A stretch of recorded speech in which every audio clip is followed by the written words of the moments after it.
मैं जल्दी से recording. All right, kids. Welcome back to the online class.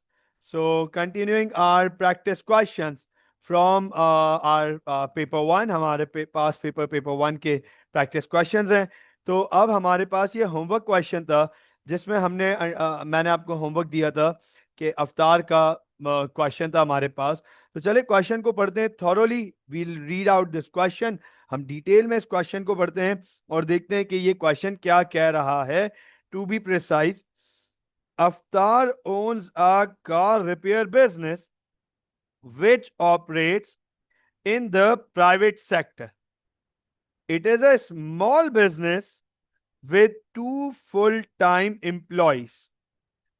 Aftar wants to find out the best way for a business to increase added value. Aftar knows profit is very important, therefore, to increase profit is one of his objectives. तो अब आप note करें, हमारे पास ठीक ठाक application मौजूद है. इस सवाल में हमारे पास ठीक ठाक एप्लीकेशन मौजूद है. सर सबसे पहले तो एक चीज क्लियर कर दूं, Avtar the name of the owner is not the application. It is not the application. जो अफ्तार है नेम है ओनर का, सर वो एप्लीकेशन नहीं है. Let me be very clear with that. गलती नहीं कीजिएगा कि अफ्तार को आप एप्लीकेशन समझे. एप्लीकेशंस क्या क्या हैं, चलें हाईलाइट करते हैं. What are the potential applications in this question. Note कीजिएगा, गौर से देखिएगा.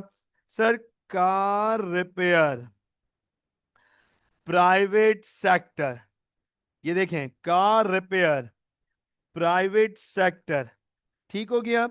Small business, 2 full time employees. ये हमारे पास एप्लीकेशंस हैं. These are the applications to us. ये हमारे साथ एप्लीकेशन है. उसके बाद best way to increase added value. Profit is very important. Increase profit one of his objectives. Sir ये हमारे अवतार के केस के सारी एप्लीकेशंस हैं. These are the applications.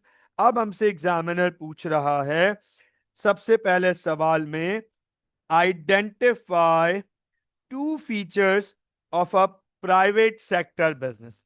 कह रहा है 2 फीचर्स बताओ प्राइवेट सेक्टर बिजनेस के. चलो ये तो बहुत आसान है. This is very simple. Sir private sector business जो है, नोट कीजिएगा, प्रॉफिट ओरिएंटेड होगा. प्रॉफिट ओरिएंटेड होगा, प्रॉफिट मोटिव होगा. और दूसरा जो है, प्राइवेट गुड्स बनाएगा. प्राइवेट सेक्टर प्राइवेट गुड्स बनाएगा. प्राइवेट गुड्स वो जिसमें जिस बंदे ने खरीद लिया बस वही सर्विसेज अवेल करेगा. जनरल पब्लिक के लिए फिर वो सर्विसेज नहीं होंगी. वो प्राइवेट गुड है उसका. तो प्राइवेट सेक्टर बिजनेसेस में 2 फीचर्स ये हो गए, प्रॉफिट मोटिव, प्राइवेट गुड्स. ठीक हो गया. आगे चलते हैं. Identify 2 reasons why a business might remain small. पूछ रहे 2 रीजंस बता दो कि क्यों कुछ बिजनेस छोटे रह जाते हैं. तो सर सबसे पहले तो size of the industry. Sir एक तो इंडस्ट्री का साइज. दूसरा, अच्छा यहां पे मैं सेकंड रीजन यहां पे आइडेंटिफाई कर रहा हूं. ये लीजिए reason 2, type of the industry. Type of the industry. ठीक हो गया. तीसरा,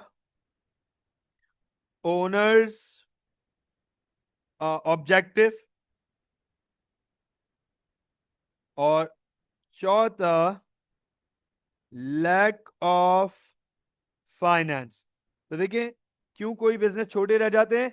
सर ये 4 मेन रीजंस हैं. इंडस्ट्री का साइज, इंडस्ट्री का टाइप, ओनर का अपना ऑब्जेक्टिव ऐसा है कि ओनर बिजनेस को ग्रो नहीं करने दे रहा, नहीं करना चाहता ग्रो, और lack of finance.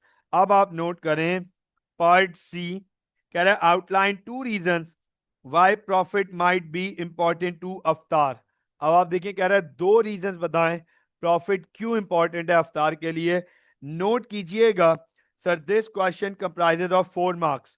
This question comprises of 4 marks. Understand कीजिएगा sir, 2 for knowledge and 2 for application. इसका मतलब जब मैं रीजन 1 बताऊं तो वो एक नॉलेज का नंबर हो गया, जब मैं रीजन 2 बताऊं तो वो दूसरा नॉलेज का नंबर हो गया।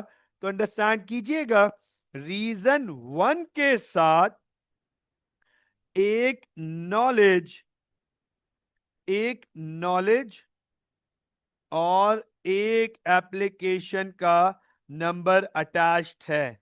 रीजन 1 के साथ 1 नॉलेज, 1 एप्लीकेशन का नंबर अटैच्ड है। रीजन 1 के साथ 1 नॉलेज और 1 एप्लीकेशन का नंबर अटैच्ड है। रीजन 2 के साथ 1 नॉलेज और 1 एप्लीकेशन का नंबर अटैच्ड है। तो ये हमारे पास मार्किंग ब्रेकडाउन है इस सवाल का। फोकस कीजिएगा, अंडरस्टैंड कीजिएगा। ये देखो इधर लिखा हुआ था, इसने बताया था कि Avatar knows profit is very important. उसने कहा अवतार को ये बात पता है कि प्रॉफिट बहुत इंपॉर्टेंट है। उसी पे सवाल बता दिया, उसी पे सवाल पूछ रहा है। अब बताओ प्रॉफिट क्यों इंपॉर्टेंट है। चलो आप मुझे नॉलेज बता दें। I expect knowledge from you guys. Can you guys tell me why profit is very important to Avtar? Why profit is important to Avtar? आप लोग सिर्फ नॉलेज बता दो, एप्लीकेशन मैं खुद कनेक्ट करूंगा उससे। I connect the application myself. आप मुझे नॉलेज बताएं, why profit is important to Avatar? प्रॉफिट क्यों जरूरी है अवतार के लिए? Yes please. Amna, Mariam, Shayan, yes please. Why profit is important to Avatar? क्या लगता है आपको प्रॉफिट क्यों इंपॉर्टेंट है अवतार के लिए? क्या जरूरत है उसको प्रॉफिट की? सर रीजन नंबर 1, सबसे पहले कि अगर उसके पास प्रॉफिट होगा तो नोट कीजिएगा, रीजन नंबर 1 गौर से देखिएगा, to pay for day to day expenses. Is it right? Is it right? To pay for day to day expenses. Is it right? आमना बिल्कुल ठीक है बेटा, आमना बिल्कुल सही पॉइंट्स आए आपके, मैं इस पे बात करूंगा। अच्छा, reduce cost is not the reason profit important है। रिड्यूस कॉस्ट की वजह से प्रॉफिट होता है। तो reduce cost might be a wrong knowledge, but business growth is a very good knowledge, और वो मैं यूज करूंगा, वो मैं यूज करके दिखाऊंगा आपको। ठीक है। अच्छा अभी आप मुझे बताओ, क्या अवतार के लिए प्रॉफिट इसलिए जरूरी है ताकि वो डे टू डे एक्सपेंसेस पे कर सके? Is that right?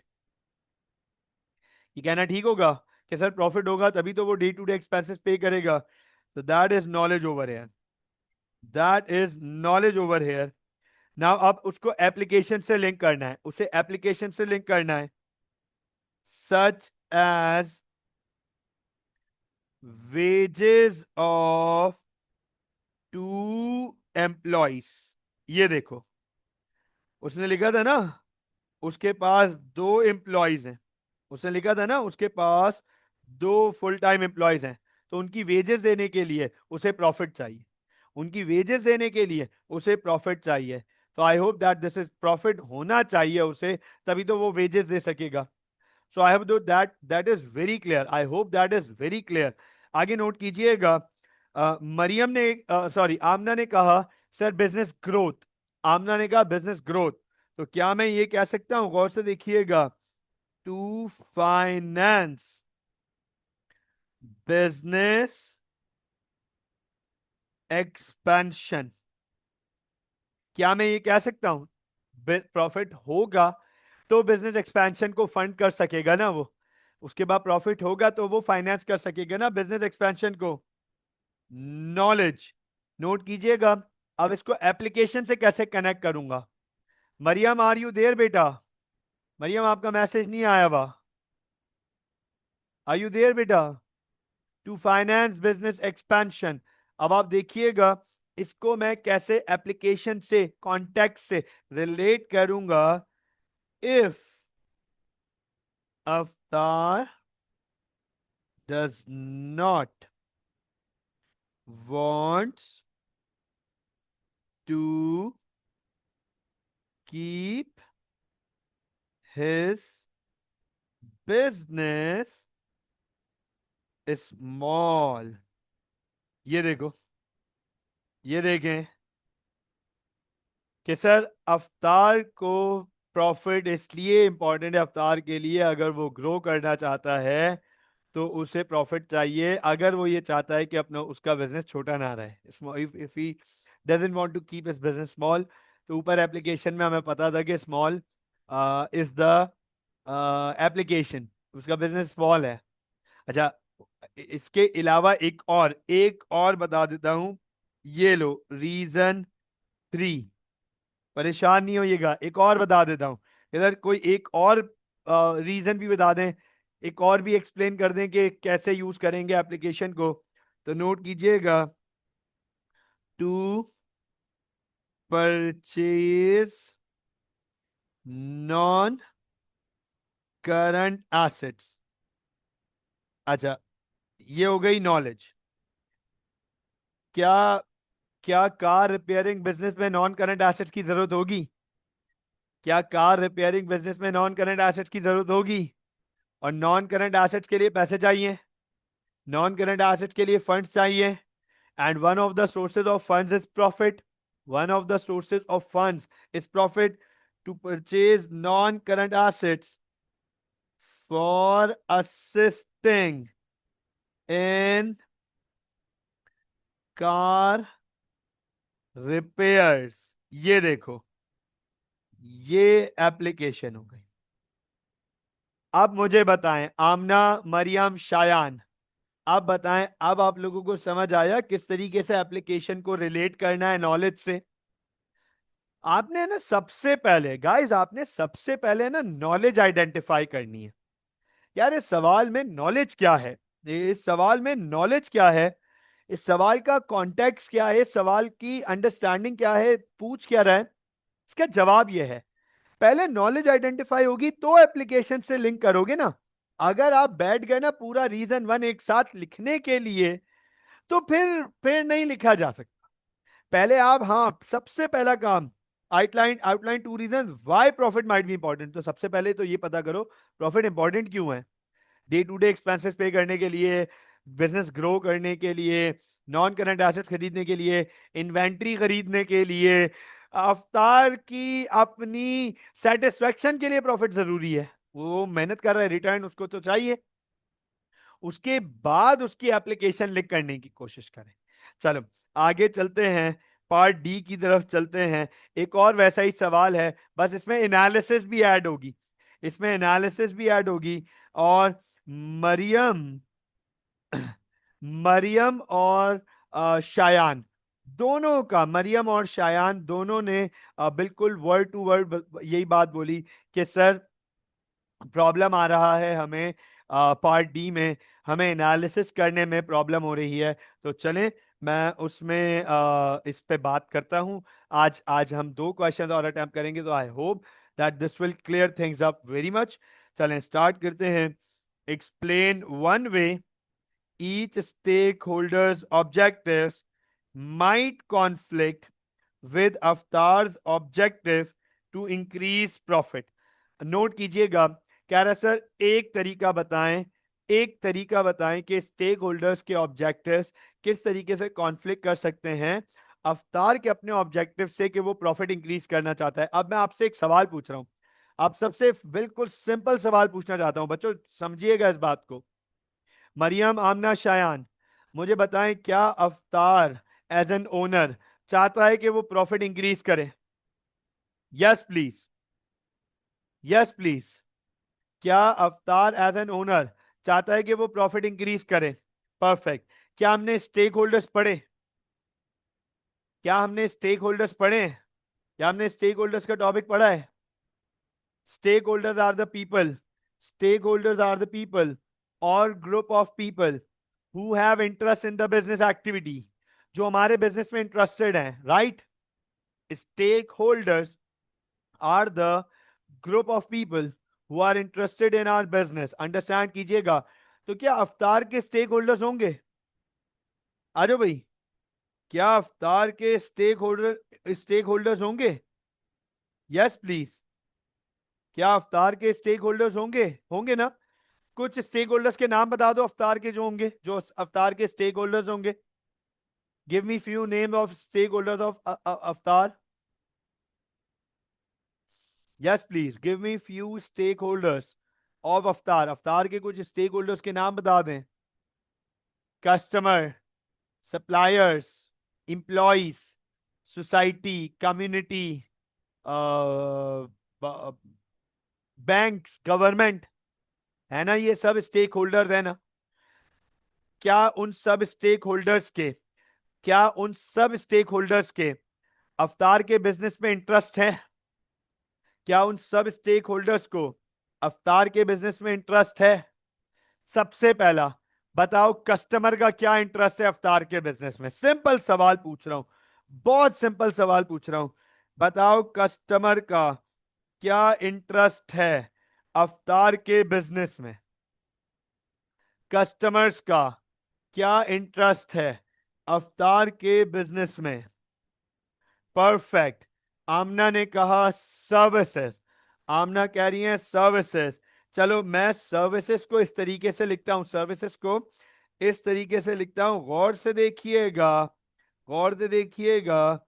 सर्विसेज को लिख रहा हूं desire high quality services, customer service. Is this right? Mariam, is this right? Can this be an objective of a customer? Customer चाहता है अफ्तार से कि उसे हाई क्वालिटी सर्विस मिले. अफ्तार चाहता है कि वो प्रॉफिट कमाए ज्यादा. अफ्तार चाहता है कि वो ज्यादा प्रॉफिट कमाए. तो अब अंडरस्टैंड करना, सवाल ये कह रहा है कि बताओ ये दोनों ऑब्जेक्टिव्स आपस में कॉन्फ्लिक्ट कैसे कर सकते हैं. ये दोनों ऑब्जेक्टिव्स आपस में कॉन्फ्लिक्ट कैसे कर सकते हैं. अब मेरा सिंपल सा सवाल समझिएगा, सिंपल सा सवाल. हाई क्वालिटी कस्टमर सर्विस, अच्छी customer service, better customer service के लिए क्या अफ्तार को 2 से ज्यादा लोगों की जरूरत पड़ेगी? High quality better quality customer services के लिए क्या अफ्तार को 2 से ज्यादा एम्प्लॉयज की जरूरत पड़ेगी? और अगर अफ्तार 2 से ज्यादा एम्प्लॉयज रखेगा तो सैलरी कॉस्ट बढ़ जाएगी या कम हो जाएगी? सैलरी कॉस्ट बढ़ जाएगी या कम हो जाएगी? बढ़ जाएगी. हाँ, सैलरी कॉस्ट अफ्तार की बढ़ जाएगी, इंक्रीज, राइट, इंक्रीज. जिससे अफ्तार का प्रॉफिट, जिससे अफ्तार का प्रॉफिट कम हो जाएगा. तो देखो आपस में कॉन्फ्लिक्ट कर रहे हैं. कस्टमर जो ऑब्जेक्टिव मांग, कस्टमर का जो ऑब्जेक्टिव है, जो कस्टमर मांग रहा है, वो अफ्तार के ऑब्जेक्टिव से कॉन्फ्लिक्ट कर रहा है. तो अब आप देखो, नोट कीजिएगा, नोट कीजिएगा. क्या ये 6 मार्क्स, क्या ये 6 मार्क्स का सवाल है पार्ट डी? इस पार्ट डी ऑफ 6 मार्क्स. तो इसका ब्रेकअप है two knowledge, two application, two analysis. Is this right? Two knowledge, two application, two analysis. Is this right? ठीक हो गया. अब नोट कीजिएगा, इस बात को गौर से देखिएगा. तो सर इसका मतलब है 1 knowledge over here, 1 knowledge over hair, और उसके साथ 1 एप्लीकेशन और 1 एनालिसिस यहां पे. इसी तरीके से 1 knowledge over here, 1 application and 1 analysis over here. तो सर ये है total 6 number. 1 knowledge, 1 application, 1 analysis. Customer से regarding 1 knowledge, 1 application, 1 analysis. Employee से रिगार्डिंग अब आप देखें how this objective might conflict, how this objective might conflict. Understand कीजिएगा, गौर से देखिएगा क्या लिखने जा रहा हूं. Customer objective is the desire of high quality customer service which will require more than 2 employees. ये है application. which will require more than 2 employees. ये है application. increasing business costs,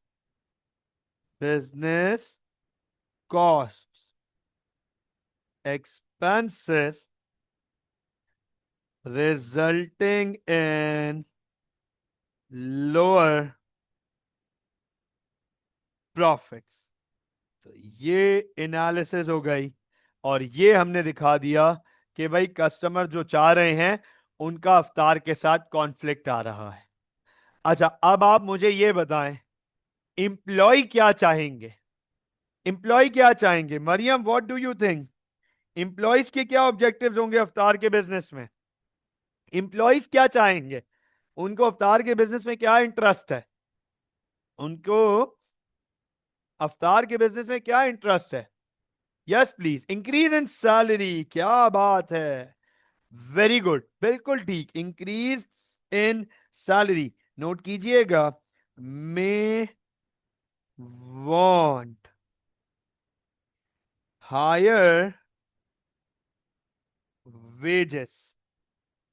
Is this right? May want higher wages. Is this right? ठीक हो गया. हाँ, good salary बोलो, promotion बोलो, may want higher wages. Note कीजिएगा, फोकस कीजिएगा, may want higher wages. Sir ये हो गई नॉलेज. गौर से देखिएगा, for its to employees.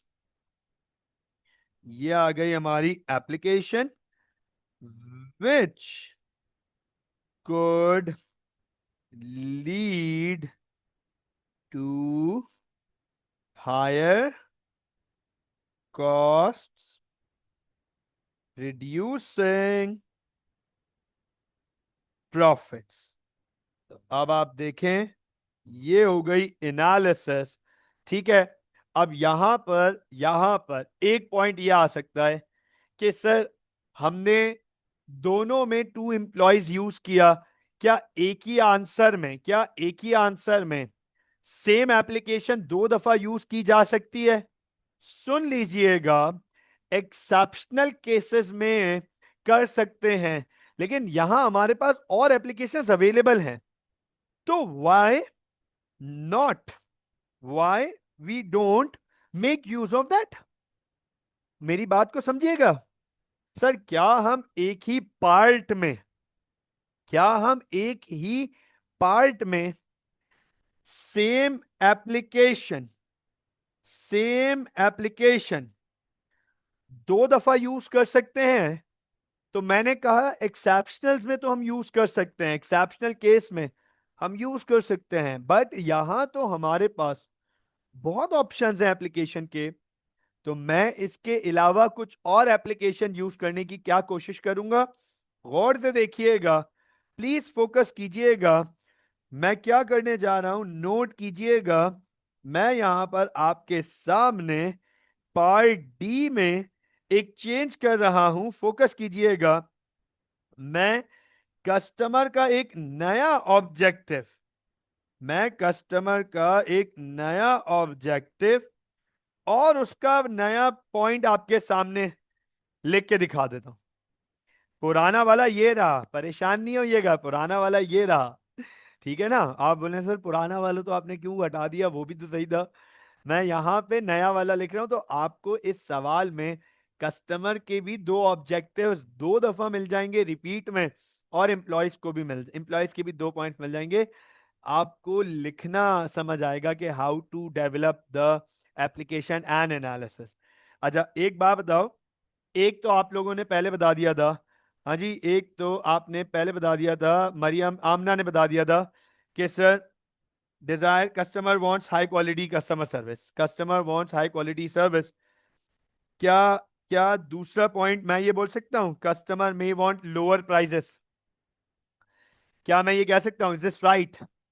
Customer का एक ऑब्जेक्टिव होगा कि उसे लो प्राइस मिले, उसे अच्छे प्राइस मिले, हाँ लो प्राइस मिले, इज दिस राइट? तो ये गौर से देखिएगा, गौर से देखिएगा, कस्टमर में वांट लोअर प्राइसेस और value for money, is this right? ठीक हो गया, नोट कीजिएगा। अब कस्टमर क्या चाह रहा है? कम प्राइजेस। कस्टमर क्या चाह रहा है? कम प्राइजेस। ये अवतार के ऑब्जेक्टिव से कैसे कॉन्फ्लिक्ट कर रहा है, गौर से देखिएगा। When taking repairing services, when taking repairing services, ये हो गई एप्लीकेशन। देखो अब मैंने एप्लीकेशन चेंज कर ली, मैंने एप्लीकेशन चेंज कर ली, अब रिपेयरिंग सर्विस को एज एन एप्लीकेशन लेकर आ गया, which would reduce sales revenue resulting in lower profit। ये देखें, ये देखें जरा, ये हो गई एनालिसिस कि कस्टमर चाहेंगे कि प्राइस कम हो कार रिपेयरिंग की।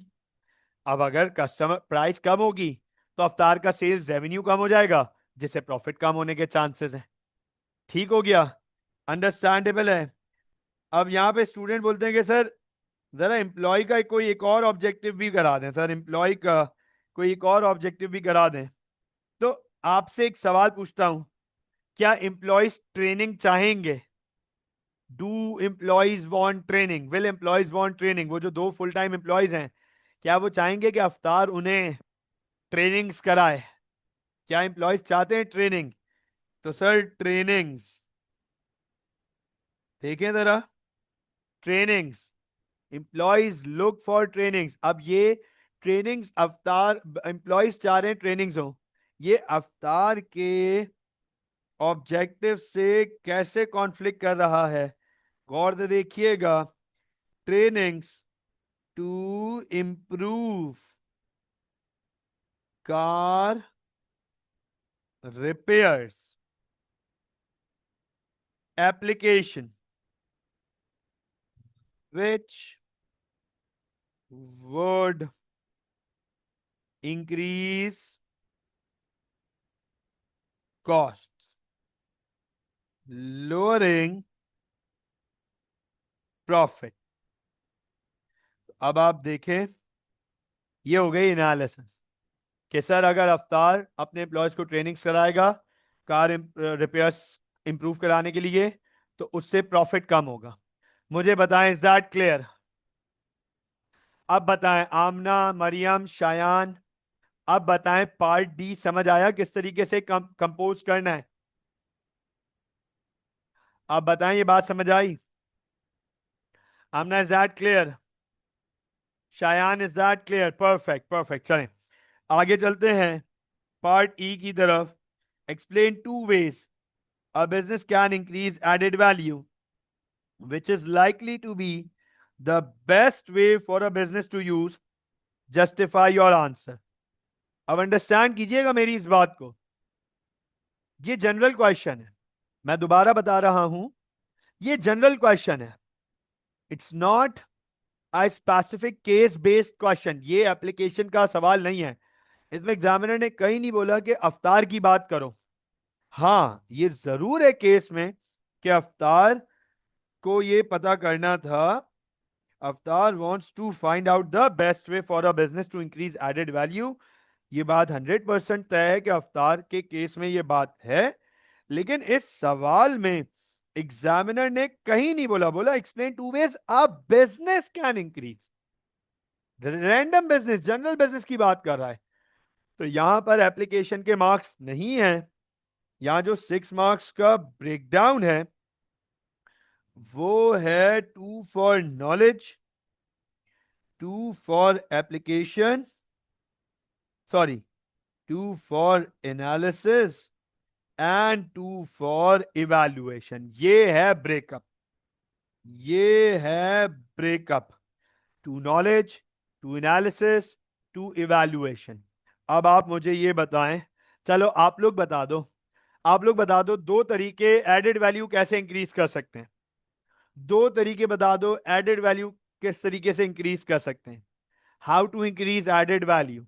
सिर्फ दो तरीके बता दो, नॉलेज बता दो, बाकी एनालिसिस और इवैल्यूएशन मैं खुद करूंगा।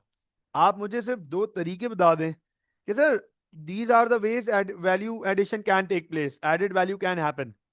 दीज आर द वेज, हम एडेड वैल्यू ऐसे कर सकते हैं। These are the ways we can add value. तो मुझे दो तरीके जल्दी से बता दें, how can we add value, जल्दी से, very quickly. selling price increase, selling price increase is not the way to add value। ये बात अंडरस्टैंड कीजिएगा। हम डायरेक्ट ये नहीं बोल सकते कि सेलिंग प्राइस इंक्रीज कर दो, वही पूछ रहा हूं। हाउ, सेलिंग प्राइस इंक्रीज करने का तरीका तो बताओ। Selling price increase, selling price कैसे इंक्रीज करें। अच्छा, अगर आप बोलो सेलिंग प्राइस इंक्रीज कर दें, या दूसरा तरीका है सर कॉस्ट रिड्यूस कर दें, तो वो डायरेक्ट जवाब नहीं है। वो तो आउटकम है। एडेड वैल्यू का आउटकम है कि सेलिंग प्राइस इंक्रीज होगी और कॉस्ट या कम होगी। करेंगे कैसे, करेंगे कैसे, ये काम कैसे करेंगे। अच्छा, मैं आपसे सवाल पूछ लेता हूं, मैं आपसे सवाल पूछ लेता हूं। Improving the quality, can it be an answer. Improving the quality, quality बढ़ा दो। हाँ, फीचर्स ऐड करके, Mariam that's more like it. हाँ, आमना बहुत अच्छा पॉइंट दिया ना, आमना ने बड़ा अच्छा पॉइंट दिया था, reducing production cost while maintaining the same price। Amna exactly यही पूछ रहा हूं। रिड्यूसिंग प्रोडक्शन कॉस्ट, कैसे प्रोडक्शन कॉस्ट रिड्यूस करेंगे, प्रोडक्शन कॉस्ट कैसे रिड्यूस करेंगे, प्रोडक्शन कॉस्ट कैसे रिड्यूस करेंगे। Cheaper raw materials, can it be an answer. Cheaper raw materials, to buy cheap raw materials, can it be an answer to reduce cost. Cost कम करने के लिए हम cheap raw materials use कर लें, perfect. और selling price increase करने के लिए क्या क्या ये कह सकते हैं क्वालिटी इंप्रूव कर लें।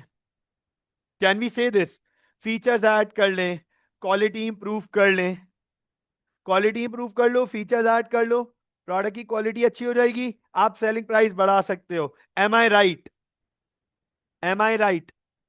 तो पहला तरीका हो गया कि फीचर्स ऐड कर दो, क्वालिटी इंप्रूव कर दो, प्रोडक्ट की प्राइस बढ़ा दो, एडेड वैल्यू बढ़ जाएगी। दूसरा तरीका हो गया चीपर रॉ मटेरियल यूज करो, तो रॉ मटेरियल सस्ता मिलेगा, जब रॉ मटेरियल सस्ता मिलेगा तो प्रोडक्शन कॉस्ट कम होगी, प्रोडक्शन कॉस्ट कम होगी तो एडेड वैल्यू बढ़ जाएगी। Is this right. क्या दोनों तरीके पॉसिबल हैं, है ना। चलें, अब मैं आपको इसी पे जवाब लिख के दे देता हूं और इसकी इवैल्यूएशन करके दे देता हूं, ठीक है। गौर से देख लीजिएगा, फोकस कर लीजिएगा, पूरा आंसर आपके सामने लिखने जा रहा हूं, नोट कीजिएगा। One way could be to improve the quality। ये लो, knowledge.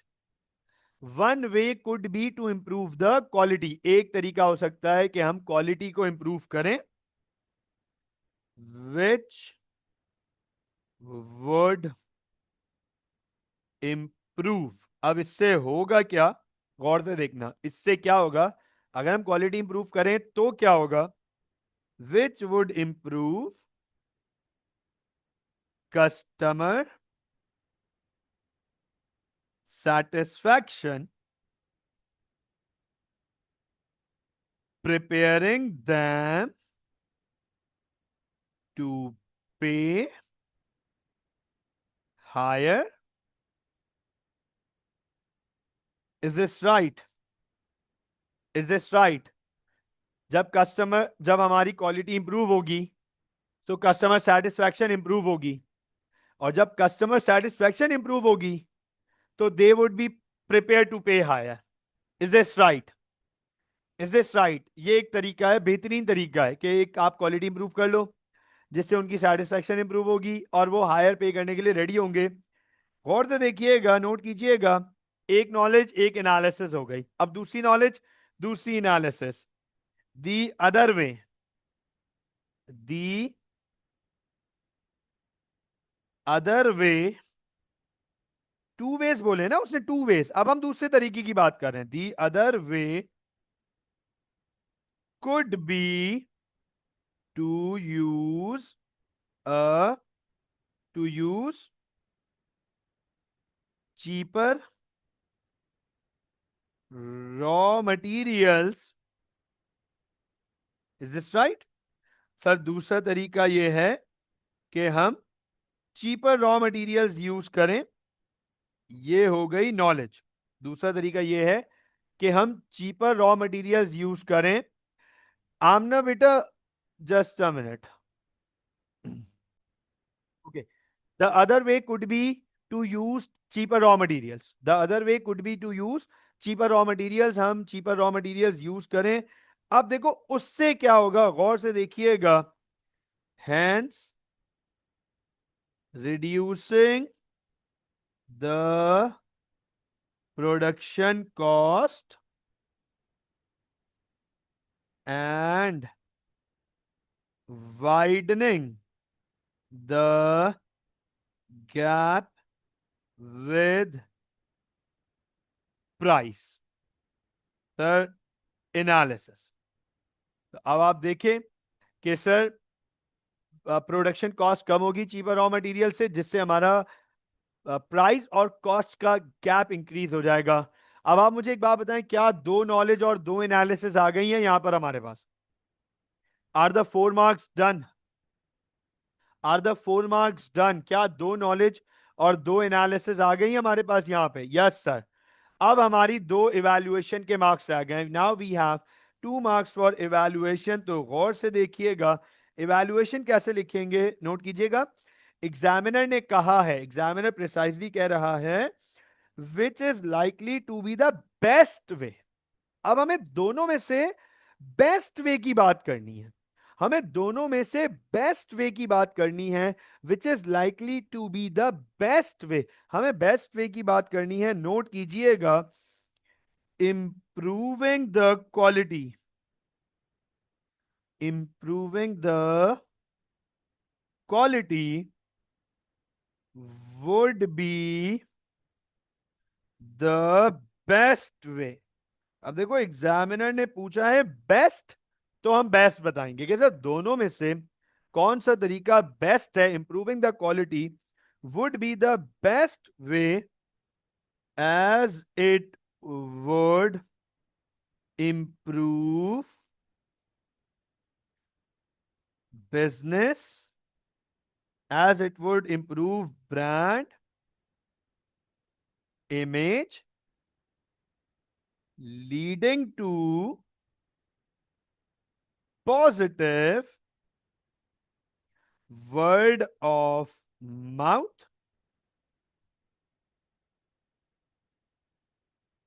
attracting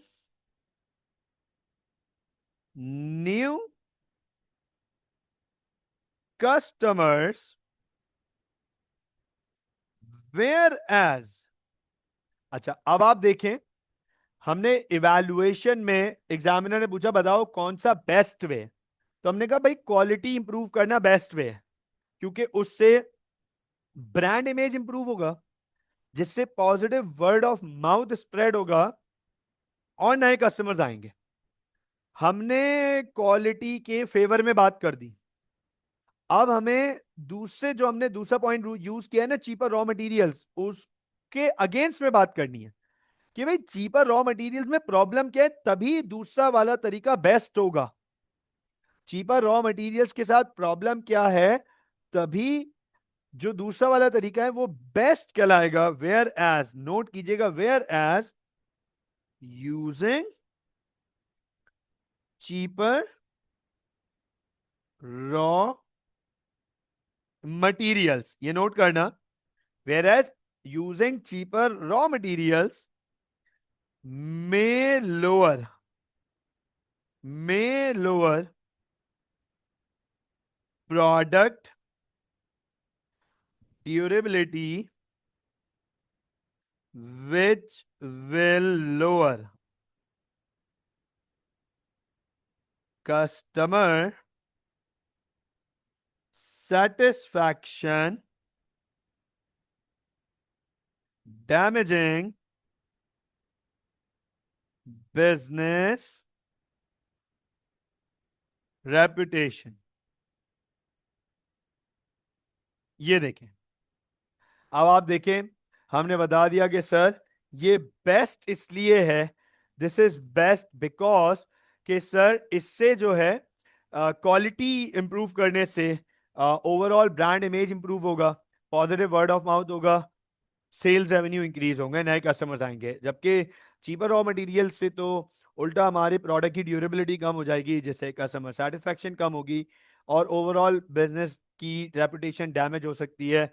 this is evaluation. अब आप मुझे बताएं, इज दिस क्लियर? अब आप मुझे बताएं, क्या पार्ट ई क्लियर हुआ? क्या पार्ट ई क्लियर हुआ? परफेक्ट। चलें आगे चलते हैं, क्वेश्चन नंबर 3 की तरफ चलते हैं, अपने क्वेश्चन नंबर 3 को कंप्लीट करते हैं। इसमें भी हमारे पास सिंपल क्वेश्चंस हैं, तो जल्दी जल्दी अंडरस्टैंड करते हैं और इसके पार्ट डी और पार्ट ई पे फोकस कीजिएगा। कहता है डेजमोंड wants to be a successful entrepreneur. He has decided to leave his office job to start up a gardening business, cutting grass and planting flowers. It will be an unincorporated business. Desmond is aware that a new business is at greater risk of failure than an established business. He has identified his business objectives for the first year. Desmond has calculated he will need $750 for his startup capital. तो अब आप understand कीजिएगा, focus कीजिएगा। कह रहा है कि sir डेजमोंड एक सक्सेसफुल एंटरप्रेन्योर बनना चाहता है। मैं आपके सामने इसकी एप्लीकेशंस हाईलाइट कर रहा हूं, मैं आपके सामने इसकी एप्लीकेशंस हाईलाइट कर रहा हूं। डेजमोंड एक सक्सेसफुल एंटरप्रेन्योर बनना चाहता है, अपनी ऑफिस जॉब छोड़ना चाह रहा है, गार्डनिंग बिजनेस स्टार्ट करना चाह रहा है जिसमें कटिंग ग्रास होगी, फ्लावर्स प्लांटिंग होगी। ये एक अनइनकॉर्पोरेटेड बिजनेस होगा। डेजमंड को ये बात पता है कि नया बिजनेस रिस्क पर होता है failure, greater risk of failure एक एस्टैब्लिश्ड बिजनेस के मुकाबले। एक बिजनेस जो ऑलरेडी एस्टैब्लिश्ड है, नया बिजनेस ज्यादा रिस्क ऑफ फेलियर पर होता है। उसने अपने business objective for the first year identify कर लिए हैं। उसने ये कैलकुलेट किया है कि उसे $750 चाहिए स्टार्टअप कैपिटल, $750 चाहिए स्टार्टअप कैपिटल। पूछ रहा है डिफाइन अनइनकॉर्पोरेटेड बिजनेस, मैं जल्दी से इसकी डिस्क्रिप्शन लिख देता हूं। Define unincorporated businesses, those businesses where business identity is same as of owner and owner has to face legal consequences if business is guilty। ये देखें, तो सर ये वो बिजनेसेस हैं जहां बिजनेस की आइडेंटिटी और ओनर की आइडेंटिटी सेम है, और अगर बिजनेस गिल्टी है तो ओनर रिस्पॉन्सिबल है। सिंपल हो गया। आगे चलते हैं। Identify two objectives are new business might have, दो ऑब्जेक्टिव्स बताने हैं। तो सर सबसे पहला तो सर्वाइवल, दूसरा हो सकता है कस्टमर सेटिस्फैक्शन, तीसरा हो सकता है एक्सपेंशन, ग्रोथ, चौथा हो सकता है प्रॉफिट। ये देखें, ठीक हो गया। कह रहा है 4 कैरेक्टरिस्टिक्स बता दें सक्सेसफुल एंटरप्रेन्योर के। अच्छा ये देखो, अब 4 कैरेक्टरिस्टिक हैं, ये चारों नॉलेज हैं, इसमें कोई एप्लीकेशन का नंबर नहीं है। मैंने आपको बताया कि part C can be like this, part C can be like this, जहां चारों नंबर नॉलेज के हैं। तो sir characteristic 1, hard working, risk taking, multitasking, ठीक है, leader, leadership skills, leadership skills, ठीक है ना। तो 4 कैरेक्टरिस्टिक्स हैं, और भी बहुत हैं, हमने पढ़ी हैं, और भी बहुत हैं, जिसके अंदर विजन आ सकता है, विजनरी, और इनोवेशन आ सकती है। ठीक हो गया। अब आपसे पार्ट डी कह रहा है, पार्ट डी पे फोकस कीजिएगा, ये बड़ा इंटरेस्टिंग क्वेश्चन है। Part D can explain 2 reasons other than lack of finance why Desmond's new business might be at greater risk of failure than an established business। अच्छा अब आप मुझे सिर्फ इतना सा बता दें, लैक ऑफ फाइनेंस के अलावा, लैक ऑफ फाइनेंस के अलावा, पैसों के अलावा, एक नया बिजनेस क्यों बंद होने के ज्यादा चांसेस हैं? सिर्फ जल्दी से मुझे नॉलेज बता दीजिए। इस 6 मार्क्स में से सर 2 नॉलेज, 2 एप्लीकेशन, 2 एनालिसिस। तो आप लोग मुझे जल्दी से ये बता दें कि एक नया बिजनेस के मुकाबले, एक एक एक पुराने बिजनेस के मुकाबले, एस्टैब्लिश बिजनेस के मुकाबले नया बिजनेस क्यों बंद होने के करीब है? परफेक्ट। आमना ने देखें कितने अच्छे पॉइंट्स दिए हैं। Lack of customer loyalty, less management experience. मैं इन्हीं दोनों को अपने वर्ड्स में लिख देता हूं, मैं इन्हीं दोनों को अपने वर्ड्स में लिख देता हूं। रीजन 1 जो मैनेजमेंट से रिलेटेड है, जो मैनेजमेंट से रिलेटेड है, आमने ने कहा लेस मैनेजमेंट एक्सपीरियंस। ये देखो, लैक ऑफ एक्सपीरियंस। अब आप देखो इसको, लैक ऑफ एक्सपीरियंस को रिलेट कैसे करना है? लैक ऑफ एक्सपीरियंस से ऐसा क्या होगा कि बिजनेस बंद होने के चांसेस बढ़ जाएंगे, बिजनेस रिस्क पे क्यों आ जाएगा, कि फेल होने की चांसेस क्यों बढ़ जाएंगे? लैक ऑफ एक्सपीरियंस से क्या होगा, नोट कीजिएगा। Lack of experience as he has worked only in offices. ये हो गई एप्लीकेशन। पता है ना, उसने बताया कि सर उसने सिर्फ ऑफिसेस में ही काम किया हुआ है, तो as he has work only in offices, so more likely, so more likely to make decisions errors। ये रीजन है, ये प्रॉब्लम है, ये एनालिसिस है कि सर उसको एक्सपीरियंस नहीं है, जिसकी वजह से ज्यादा चांसेस हैं कि वो डिसीजन एरर्स करेगा। This is analysis. एक्सपीरियंस नहीं है जिसकी वजह से ये चांसेस हैं कि वो ज्यादा डिसीजन एरर्स करेगा। रीजन 2, आमना ने कहा लैक ऑफ कस्टमर लॉयल्टी, मैं इसका वर्ड चेंज कर रहा हूं, इसका टर्म चेंज कर रहा हूं, नो और लैक ऑफ ब्रांड एग्जिस्टेंस। देखो एक नए बिजनेस के लिए कोई ब्रांड एग्जिस्टेंस नहीं है, ऑलरेडी स्टैब्लिश बिजनेस का ब्रांड नेम होगा। नए बिजनेस के लिए कोई ब्रांड एग्जिस्टेंस नहीं है। सवाल ये सर इससे बिजनेस बंद होने के चांसेस क्यों होंगे? Therefore, therefore potential customers might not trust him, जिसकी वजह से सर शायद पोटेंशियल कस्टमर इसको ट्रस्ट ना करें विद देयर गार्डन्स, वो अपने गार्डन्स के लिए इसको ट्रस्ट ना करें। ये एप्लीकेशन हो गई मुझे बताएं, is that clear? Yes please.